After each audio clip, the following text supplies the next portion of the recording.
Hey guys, welcome to In Conversation with Pastor Jack. This is a new ministry whereby I am sitting down and interviewing various Christians, pastors, teachers, and theologians to discuss various topics that pertain to the Christian life. And I am so thankful that you were able to join me this morning as I sit down and talk with Pastor Craig Finley.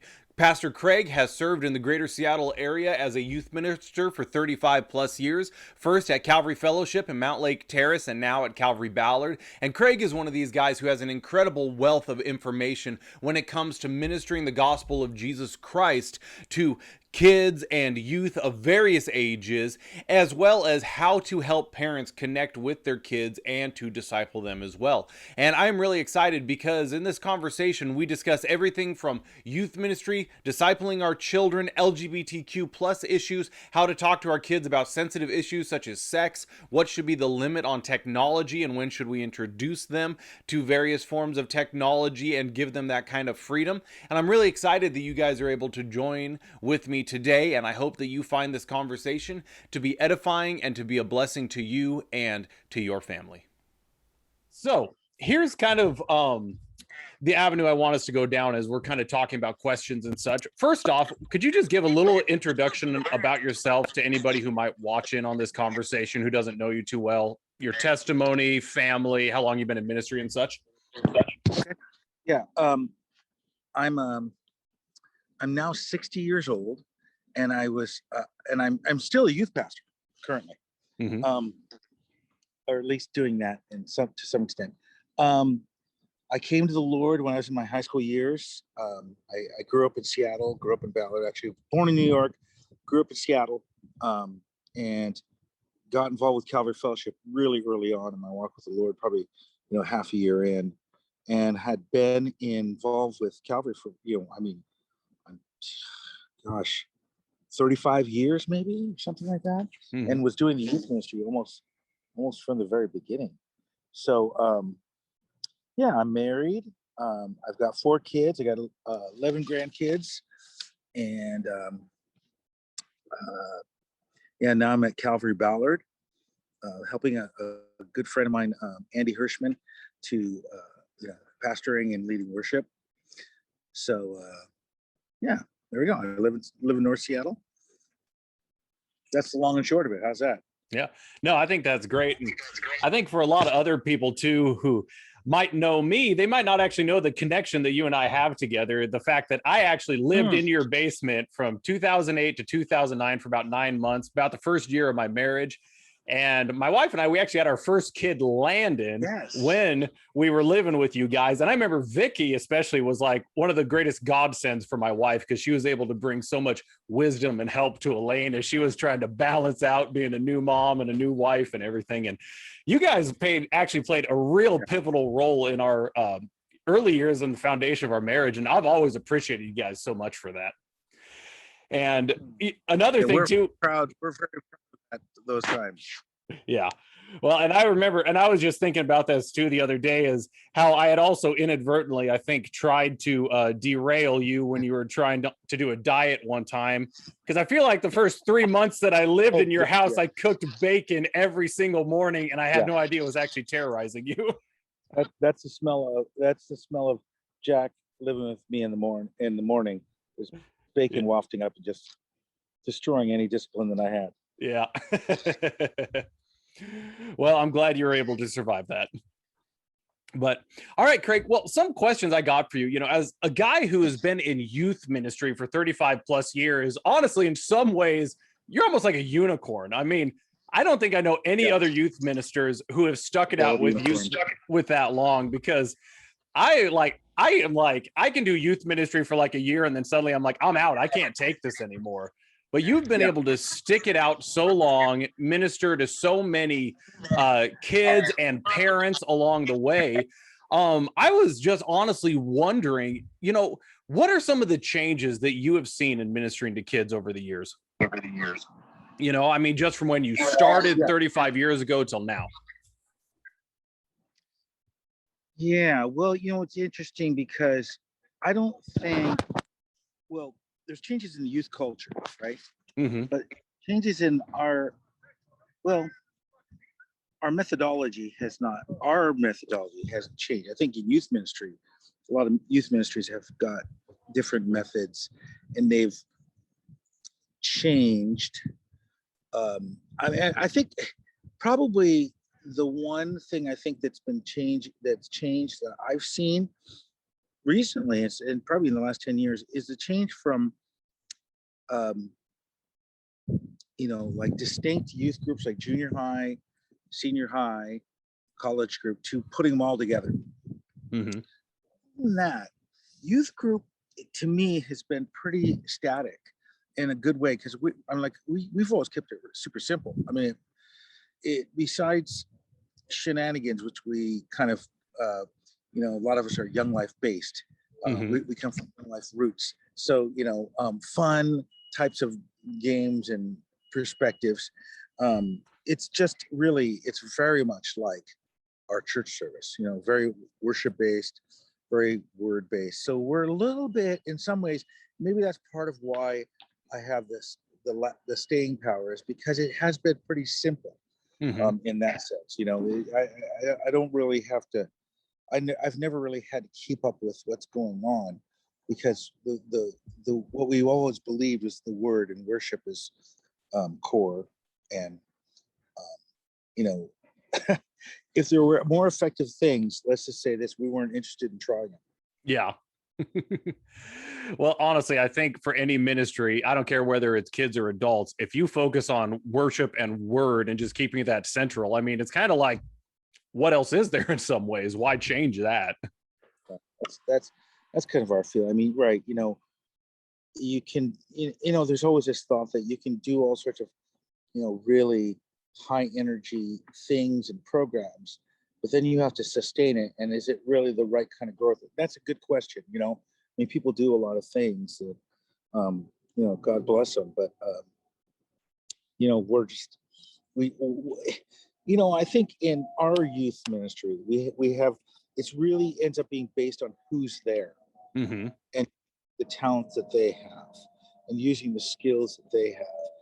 And so, and kind of going back to a thing that you said about the unicorn, the bald unicorn thing, I definitely have recognized in my life that it's a grace that God gives me, or it's a propensity I have to, to want to disciple young people. And I do notice, like, if there's a group of people going on, whether it's family or whether it's Calbow or whether it's Calvary Fellowship here, I will find myself, given enough time, gravitate toward the college, high school, even junior high kids, and reaching out to them. And I think that is that's part of how God's made me. Some people I also do the other group I'll gravitate toward is senior citizens for some reason. So that's kind of like, it's like the whole middle section is dropped out for me, just as for my general makeup of really, frankly, being interested in people. So, I'm very interested in young people, very interested in old people. And so I just tend to, it's been a grace, or it's been something, a way that God's made me. So I feel like it hasn't been an enduring thing. And I do think this is probably essential to this conversation. It hasn't been like an enduring this place of youth ministry, but I feel like in a lot of ways I've been, how would I put it? I've been, it's like I run a scam. Nobody has required for me to go to do anything else. I've been able to stay in this, what I believe to be the funnest, most lively part of the church and of, our lives, without disturbance from people saying, okay, let's have you do something else. So, Wayne and Riley were very gracious to that, to allowing me to just follow my heart and just minister to those people. Yeah, for sure. Now, let me ask you, would it be a stretch, as I think about the 35 plus years you've been serving youth now? I mean, Would it be a stretch to say you have probably served, witnessed, and discipled thousands of kids over the years? Yeah, yeah, you kind of ran that by me. I don't know. The thing is, like, I would think yes, probably in some way, shape, or form. Mm-hmm. The weird thing about being a youth minister is there's this constant discouragement from having to start over all the time. Oh yeah. Yeah, I mean, because literally they're cycling through, Mm-hmm. and especially when you have a class that's very active and very, a bunch of kids that are really active, really serving the Lord, and then they graduate out. I mean, it's a complete. It's like having the season after the Seahawks won the Super Bowl. You're living in that kind of shadow of the other thing, and Mm-hmm. everybody's going, "You're not doing this." I mean, you might have a great time, but you're kind of living in the shadow of this other thing. So you're constantly going through that, constantly. Yeah. And so I look at, like, even at Calvary Ballard now, I look at these kids. I say, okay, it's a young class. That's great. That means we got some years of discipleship with them. But then, who's next? Is there a next? I mean, there always is, but I mean, you don't know that for certain. I mean, there will be people to reach out to and minister to, and there's a whole next generation of people. Not really a generation, but it's the next set of kids that are that you're going to reach out and target to minister to and reach out to and through. Mm-hmm. But you don't know who they are. I mean, they might not even be in your children's ministry or anything. So. Yeah. Yeah.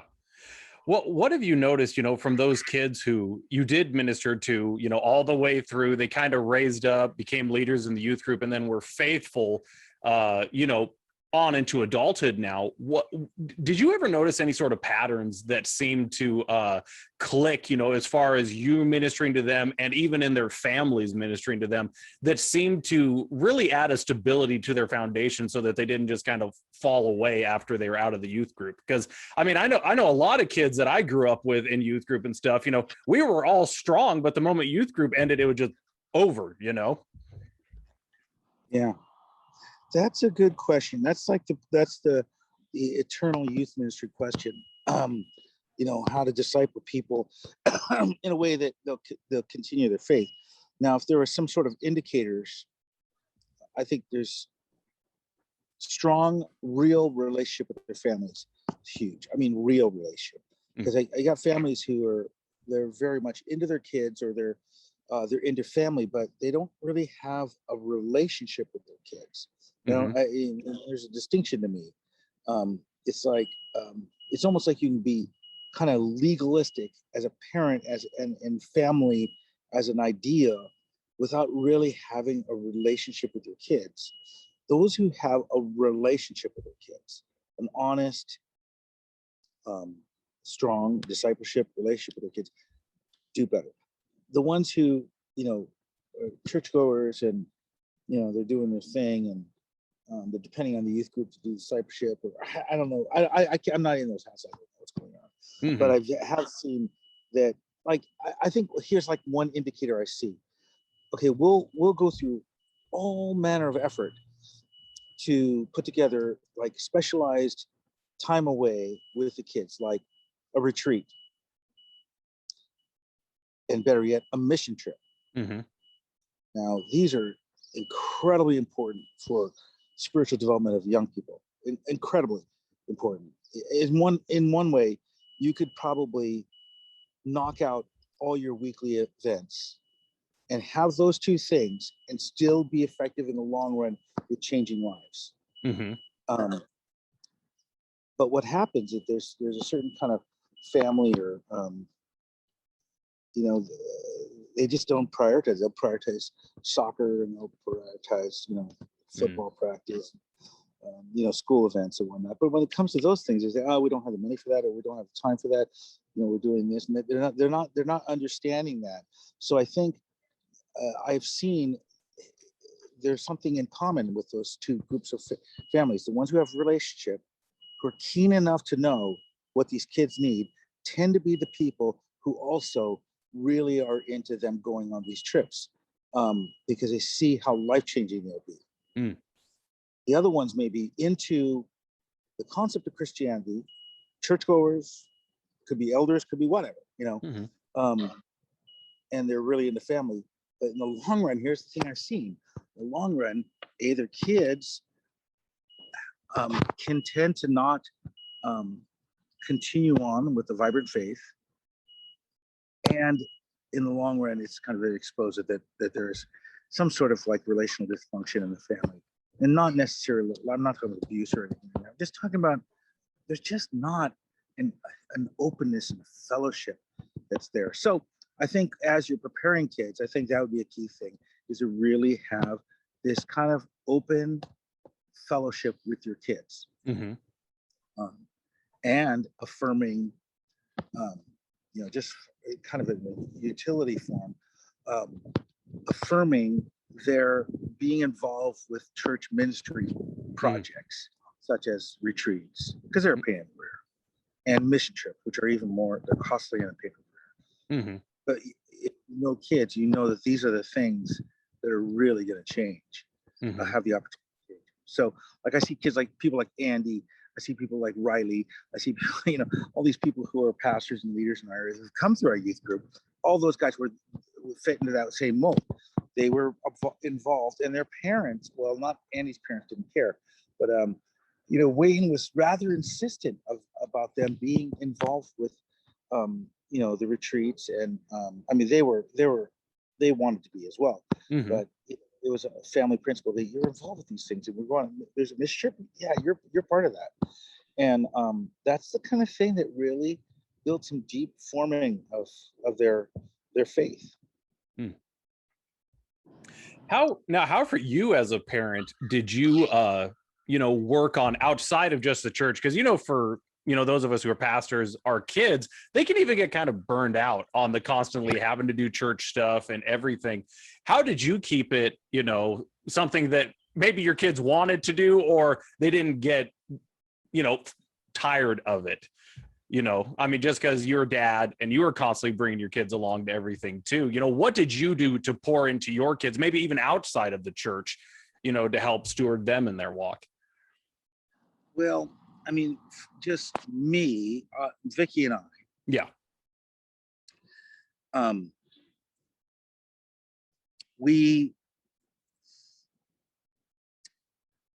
I always had this thing that when they get in their high school, junior high, high school years, they wanted to, if they connected with some kids and they wanted to go somewhere else, I would accept that. Be good, be cool, as long as they're being built up with their faith. So I had that openness, but they all plugged in really well.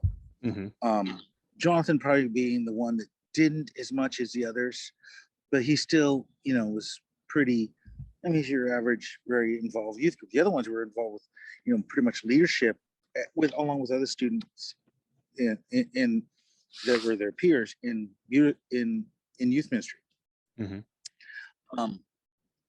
The advantage I had as a youth pastor is that we did fun things. So from a very early age, they wanted to come along even before they were in the youth group. When they were in the youth group, I think the key thing was, because we had been, very involved with church events in particular, okay? Because there's always school stuff that's going on, baseball, just everything that's going on.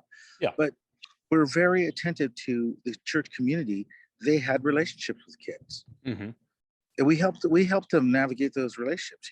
At times it was really hard. And then, we'd help them to navigate these things and help them problem solve so they can maintain those relationships, because it's those relationships with other church kids that really was, that's their community, that's their church community.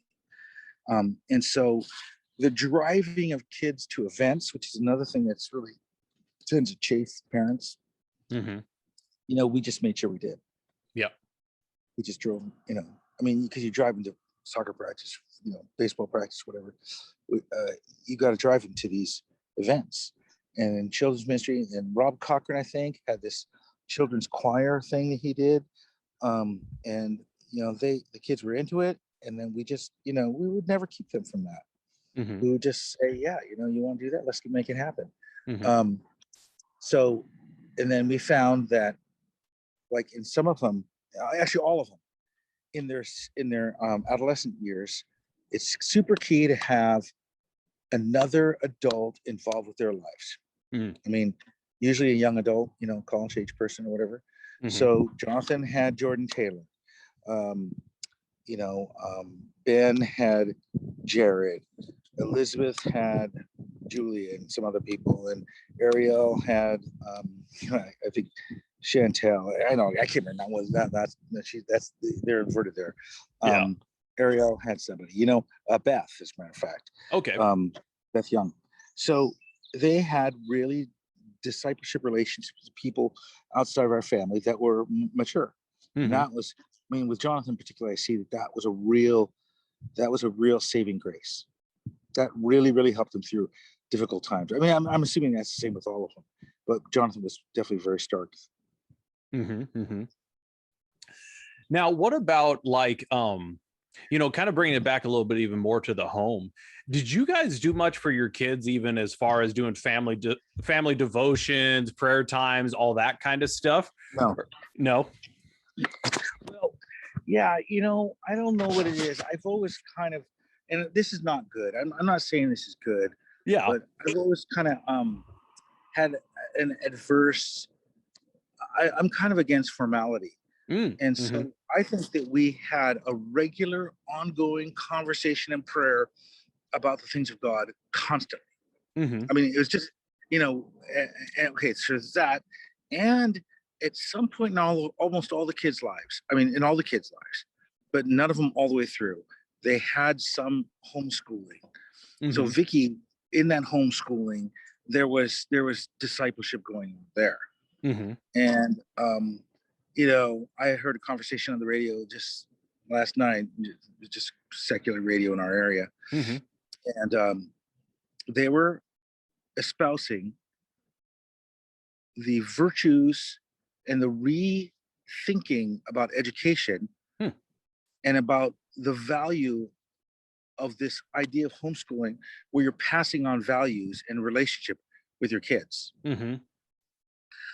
Because the model that we have, and it was a child psychologist who was talking about this, saying that this model that we throw them all together and there's 30 kids and they have to make their way through that, and then especially this year, there's just really difficult, damaging things that can happen to a kid and their identity and their psychology, and you see that, you see that with this whole thing about whether it's 1 in 6 or whatever the statistic is of kids being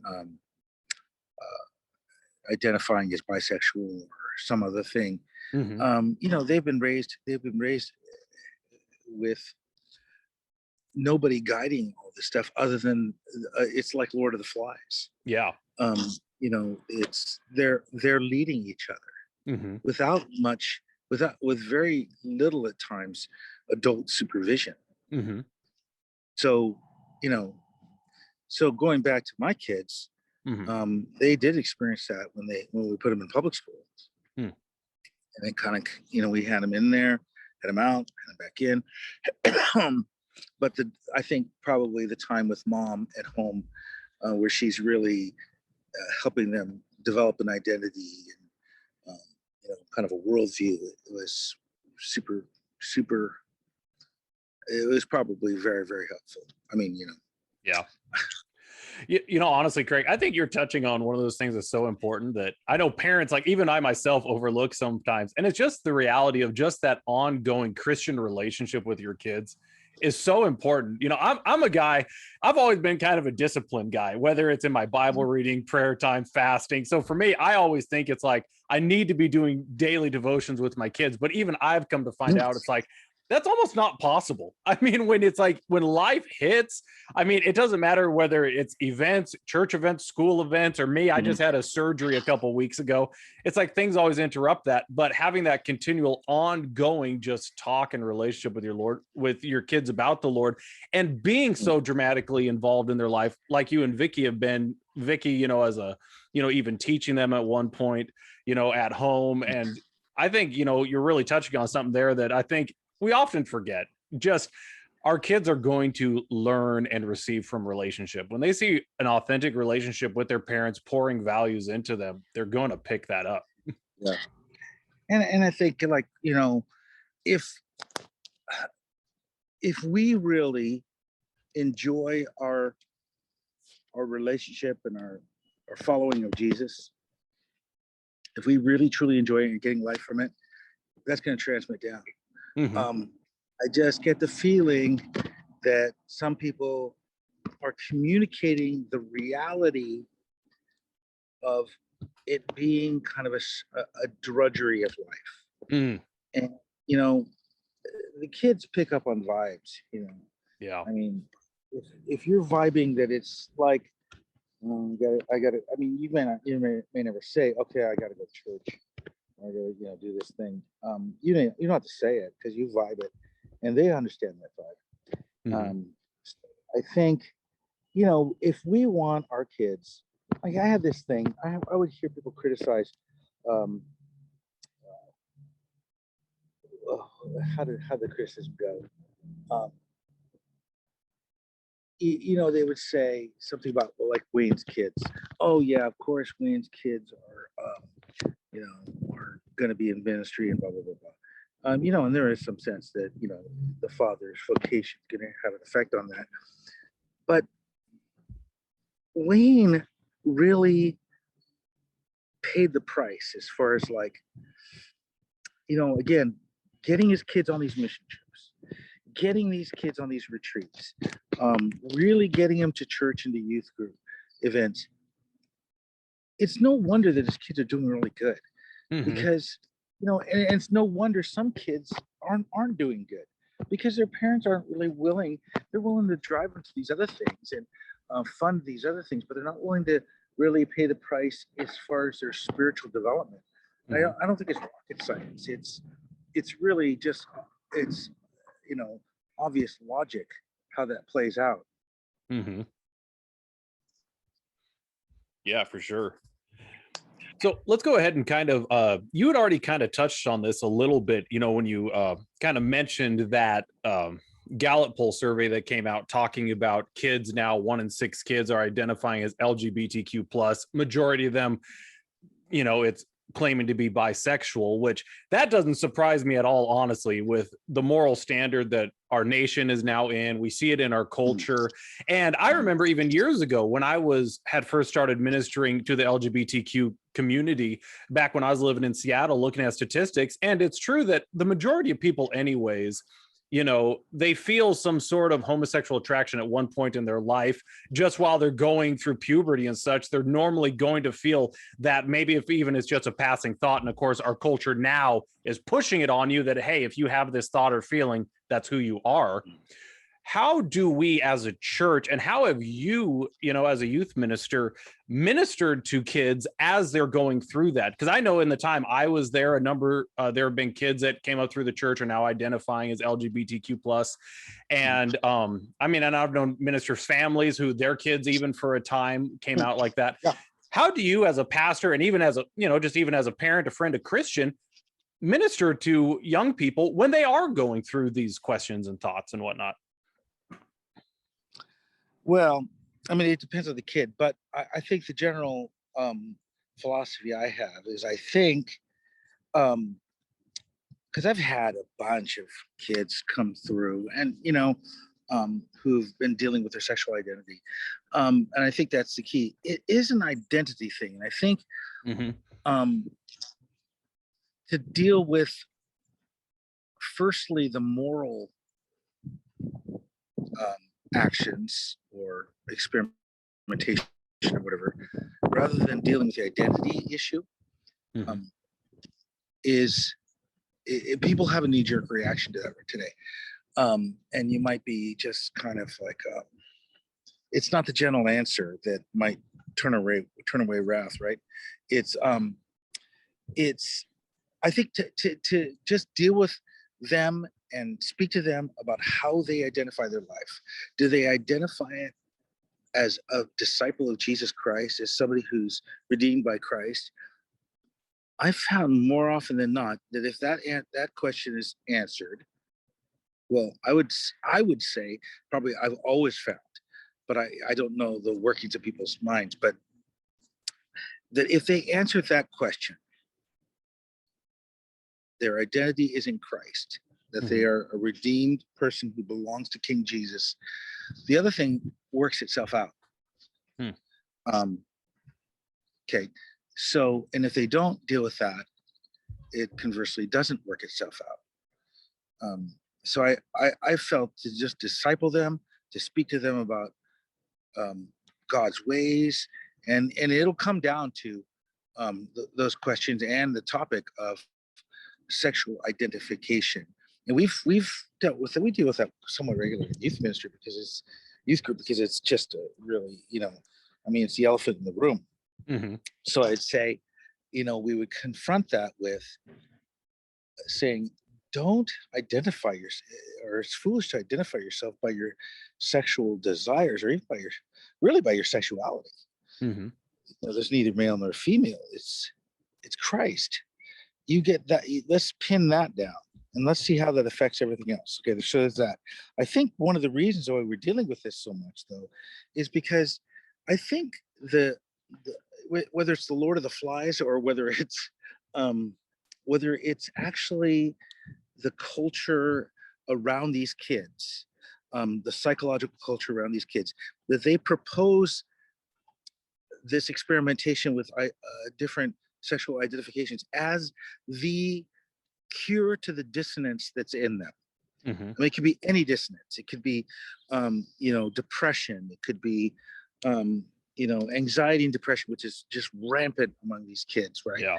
Um, uh, and especially if it's depression, I think the their peers definitely, but even even the culture and the prevailing philosophy says that maybe you're feeling this. It's like their first answer for dissonance, right? Mm.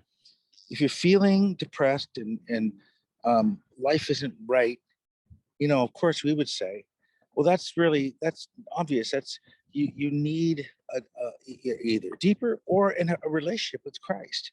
Mm. But the first salvation message the world proposes is that maybe your sexual identification isn't right. Mm. I mean, it seems to me that that's almost the um, first step that's proposed, and it might just be peers. But I see this often with depressed kids, depressed girls in particular. Mm. Um, that will be their first step to curing themselves. Yeah. I don't know why. I mean, I'm not a psychologist or a sociologist. I don't know those. I don't know why. I just see that anecdotally as that seems to be what happens is what I see a lot. Hmm. And then I could think of one of our gals who's now a missionary. She was dealing with homosexuality and bisexuality in high school. We just plugged away with just um, you know finding your identity in Christ. I talked with her and prayed with her quite a bit. I mean, it was a struggle for her. She'd go in and out, and whatnot. It was on a mission trip, and she told me recently it was on this one mission trip where we had this communion at the end of the trip. It was in Belgium, and see, again, this speaks to that whole mission trip idea. But it was in Belgium of all places, and I remember having this communion time, and she wanted to talk to me, and somebody else wanted to talk to me. There was all sorts of crazy stuff that was going on, kind of distracting from what I would say was the main thing, which is this ending the trip well with this communion thing. But I had all these kids kind of having these kind of emotional crises in different parts of this building, Mm. and so this gal was one of them, and and then I spoke to her about the same kind of thing about finding your identity in Christ. We prayed. Apparently, she points back to that as the moment. I didn't know it at the time. I didn't even see that she was really struggling with it in that way at this time. But that was the moment she gave her life to Christ, Mm. and she never turned back from that. Mm. And now she is a missionary herself, Hmm. dear friend of our family. And but it took a while for her to actually apply that lesson of identity in Christ. Mm. but we just kept plugging away at it. I think that's such a great testimony of the importance of just being consistent. I mean, just being consistent and ministering Jesus into people's hearts. And I think it's great too, just what you shared. It's like you didn't know that that was the moment that made all the difference, but it was. And I never do. yeah, isn't that the nature of ministry? It's like we have these moments that we think we're ministering and we're on top of the world and hand in hand with Jesus, and no good fruit comes. And we have these times we just feel like this is falling apart. We're having conversation with everybody, and those are the times that matter. I mean, Yeah. that's just such a testimony to the wisdom of God and the foolishness of man, for sure. Yep. So true. Yeah. Well, hey, question, even, kind of talking about, LGBTQ issues, and this is a big parenting issue that I've been getting questions about, and I myself have questions about also, not even just the LGBTQ wise, but just even, sex in general, talking to kids about that. I think that's one of the most intimidating things that parents, can do with their kids is have that conversation. And my kids, my son Landon, who was just a newborn when I lived with you, he's going to be 12 here in just a few days. And I'm seeing the testosterone beginning to set in. And part of that's exciting because I see him becoming a man. But at the same time, I also put my hand in my head in my hands because I'm just like, oh boy, I know what else is coming. What's a healthy rhythm of discussion with kids about even just sex issues in general? Like when should you start having those conversations and how should it mature? Yeah, I think it really is going to depend on the kid for sure. Yeah. Their questions will probably give you an indication, but I do want to. I mean, as opposed to what I'm going to propose here. Yeah. I think in Ecclesiastes or Song of Solomon it says, I think it says, "Do not awaken love before it's whatever." Yeah. Do not arouse love before it's time. Something of that sort. Yeah. And I think that's super important. You don't want to go ahead of their formulation of the need to know. But I have to say, I was probably Vickie and I, mainly me, I was probably just conversational, just willing to speak of those things all the time. And I'll give you one story that I think is kind of really indicative of this and how it kind of played out. And it speaks to a couple different issues about transparency of your past and about just speaking frankly and honestly about sexual things. Okay, so my kids were going to a school up here, I think it was a junior high or something in Ballard, and Ariel comes back and she's yelling for mom or for me, saying, mom, Jonathan's blind. Okay, and this is kind of, well, this is what happened. Okay, is this going in that direction? No, it's just, I mean, I usually would. I've said this story before, and I don't think Jonathan cares. Okay, but okay. He's in junior high at this point. Yeah, and he's like just really distressed. He's got his eyes closed, and so we try to figure out what happened. And she said something happened on the bus ride home, and he's not going to tell me. So I sit him down, and he begins to say, I said, "What's going on? What's the deal?" I mean, he's opening his eyes now, and he's kind of crying and whatnot. And he explains that these girls on the bus, in the back of the bus, they would always kind of hassle him, and just your normal kid stuff, the normal abusive bullying things that happen on buses. And he said these two girls were kind of taunting him and his buddy, and they flashed him. Oh geez. So they lifted up their shirts, flashed him.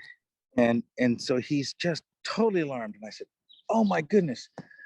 I go, "Jonathan," I go, "that's what's bothering you?" It's okay. I said, Jonathan, to be honest with you, if that happened to me when I was in junior high, I would have considered that the best day of my life. And he was shocked at this. And I said, "Jonathan, I mean, I seriously, I would love to see naked people at that stage of my life." And so we got into this conversation about it. So I think there was there's shame mixed in with it Mm. beyond this. I don't really know how that works. How I wasn't there, but he felt kind of abused by it, Yeah. and was hurt by it. But I think a lot of it was shame, Yeah. and then just speak frankly about it, and that, and I've never understood this thing about people not sharing honestly about their pasts with Yeah. their kid. I mean, there's some things, whether it's drug use or whether it's promiscuousness. I mean, Vickie and I at the appropriate times have been very honest with them, and we're not putting it in a good light. Yeah, I got high, and man, it was awesome. It's the greatest thing. Don't you do it? Yeah. We just said it. It's stupid, and here's what I did, and that honesty probably has to come in relation with the relationship, I suppose. But seemed to help him out, quite a bit. I mean, Mhm. definitely helped Jonathan get that sense that, okay, I'm not, this is this and not that. This is not my bad. This is not my shame. This is these gals' situation. So, I think their questions will, I mean, if they're not questioning, if they don't have questions about these things, I think it'd be really unusual. But when they do have questions about things, I think to carefully answer them in an appropriate way, using, I mean, not crass terms, but using the proper scientific terms, Yeah. for anatomy and what's going on there. And you find out, I think you find a lot of times you just diffuse it. Yeah. They're basically not interested. They're Yeah. just they're asking a lot of times, is this a taboo that I shouldn't be talking about? And then you say, oh no, we can talk about this, and they're like not interested that much.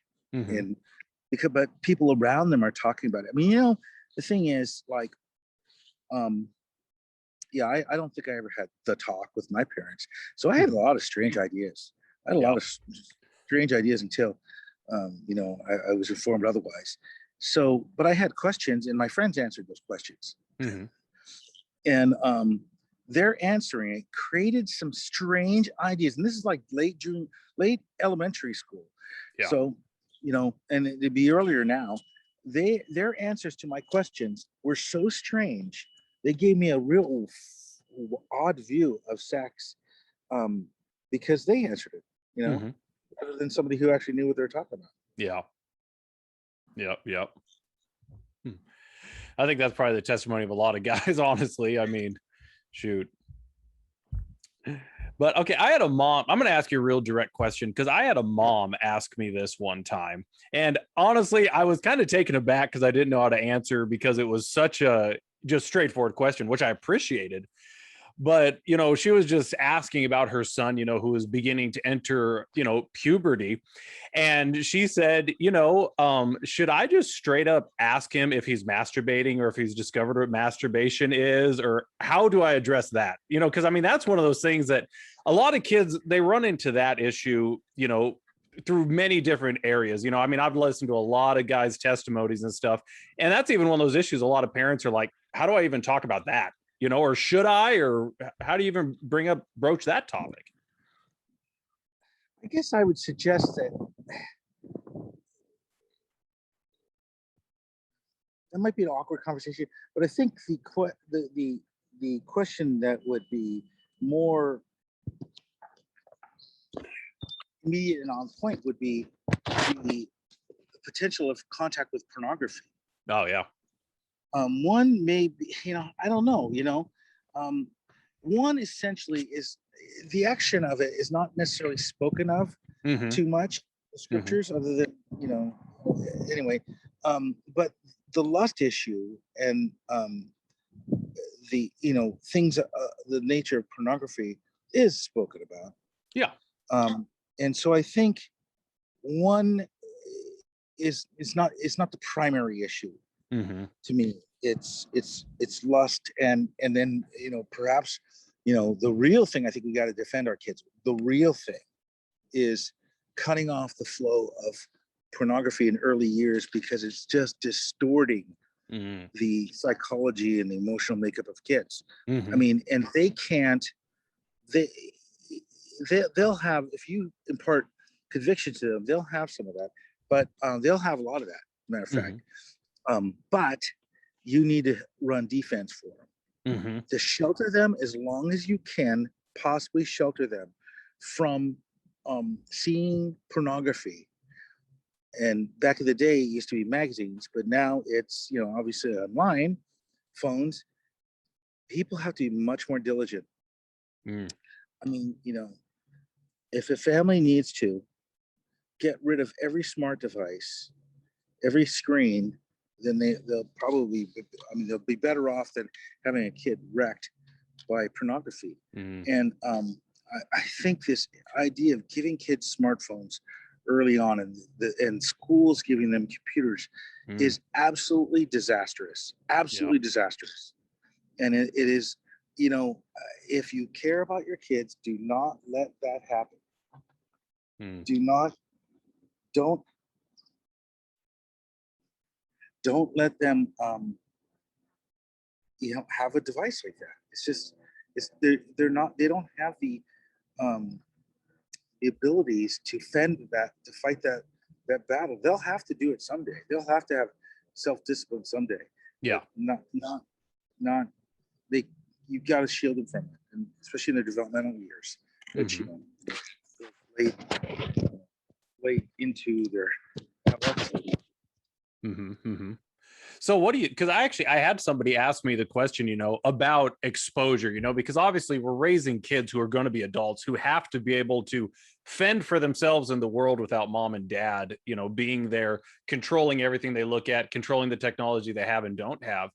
What do you think about when do we start kind of giving our kids freedom, when it comes to interacting with different technologies on their own, different aspects of culture, music, literature, all this kind of stuff that we know has the danger of exposure, but at the same time, we're trying to train them up to be mature, to know how to handle things. Like when would you give a kid a tablet, I mean, I would never give a kid a tablet in my house, I believe, Okay. without having sort of accountability built into it. Like as far as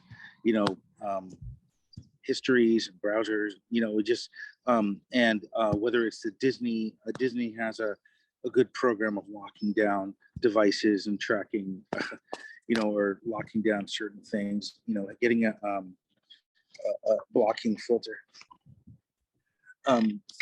So I think, they're going to have to deal with it, but I don't think it would be appropriate to, this is horrible, lethal stuff.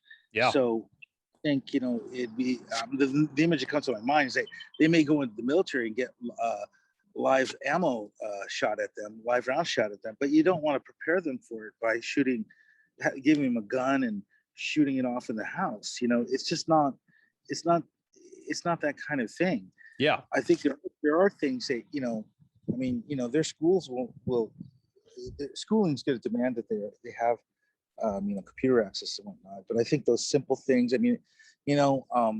have families that do this. They have a charging station and all the phones go on there at 8 o'clock or whatever, 9 o'clock. Mm. And they have this, again, I don't even know the program for it, but it's this Disney thing where it locks down and gives them screen time, certain amounts of screen time. And then the computer is only used in public spaces. I mean, that I think that's going to be the best that you can do, because it's always available.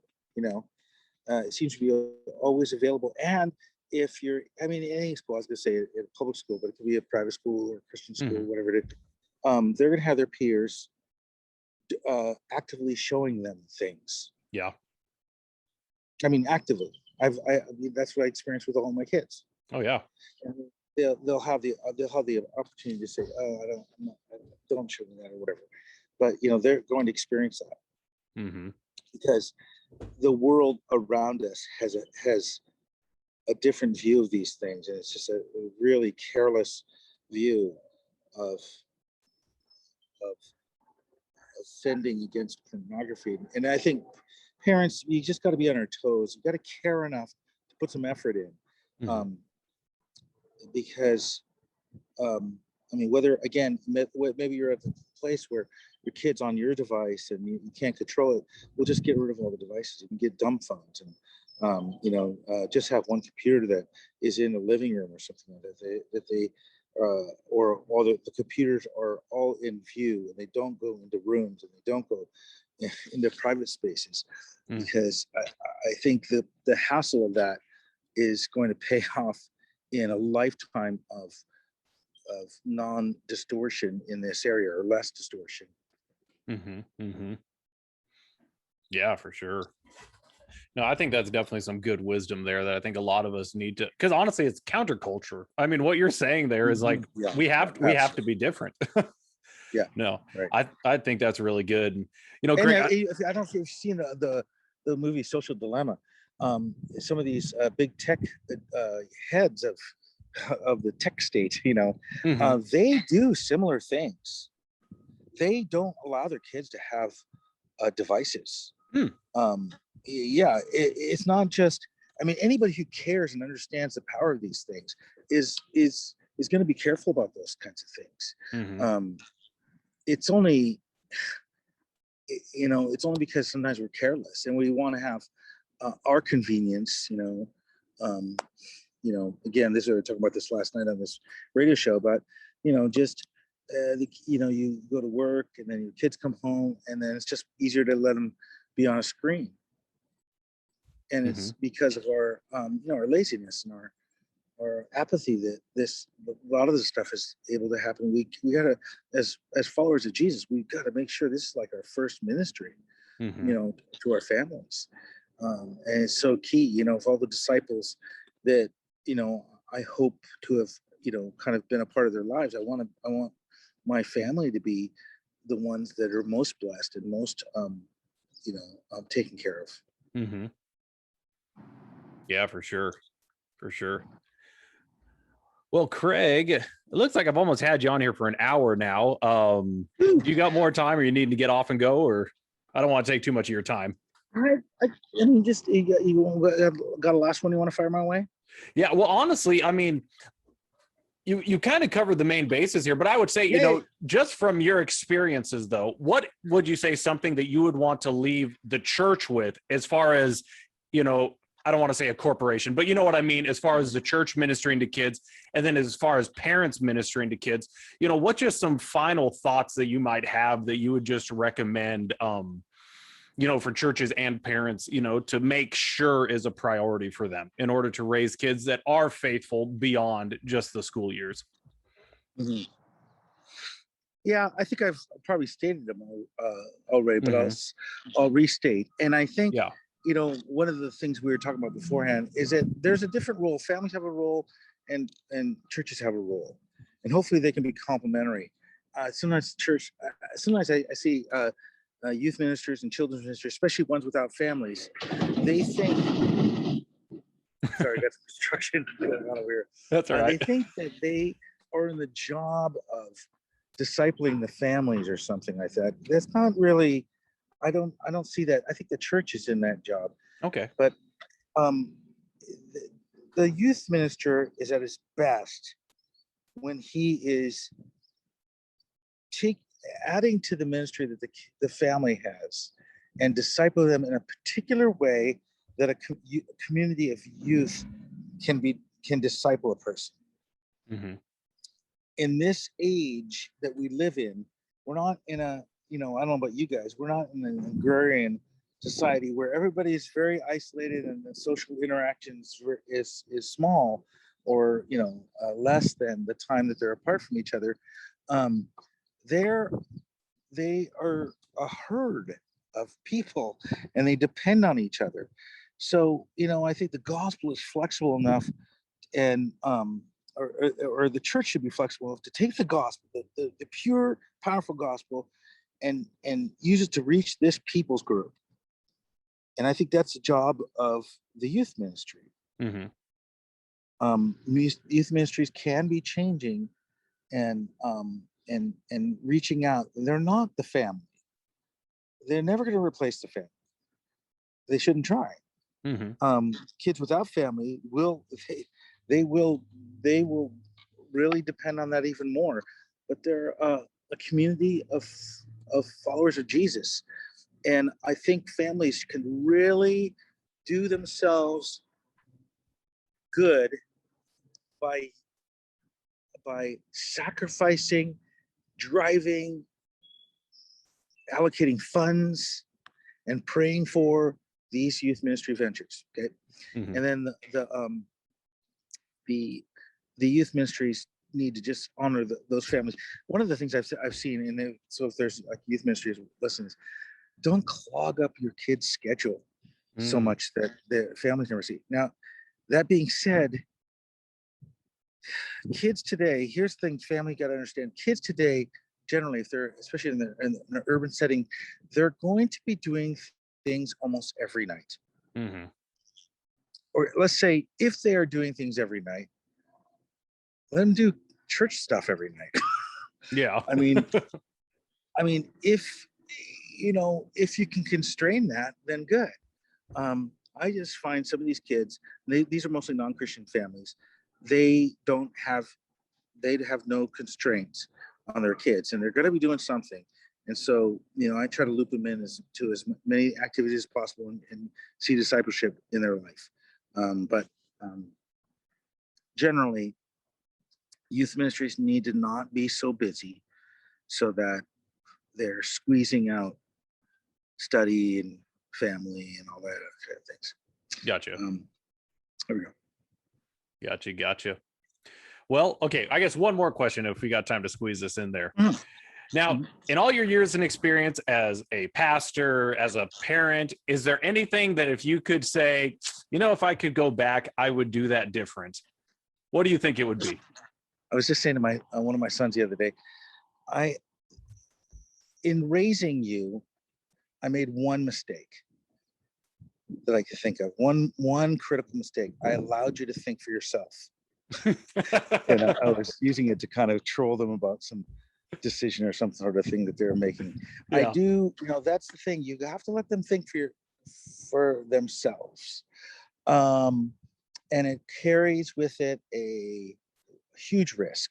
In the early days, you don't let them think for themselves. Yeah. And more as they get older, through adolescence, through maybe there's a bit of that in junior high and certainly in senior high. And then in college, you really want to, affirm and then bless this, that they really can think through issues themselves and come to good conclusions. They won't come to good conclusions because they're young and they're humans. But you got to let that happen. So looking back, really, I think my thing is unusual because the thing I erred in actually was an asset to them in some other way. But the thing I erred in that a lot of parents will err in is, is they'll be so obsessed with their vocation that they put the kids on the back burner, right? And not paying true attention to them. So I got by that problem by my vocation. They were involved in as well. Yeah. So that helped me personally. And Vickie paid a lot of attention to them. I paid attention to them on two different sides, my vocation, church, youth group, that kind of thing. And because I don't think they would say I was an absent father by any means. But part of it was, I think that is always a danger for, even typically, I think it's men and women now, more so we're demanding that women ignore their children as well in the workplace.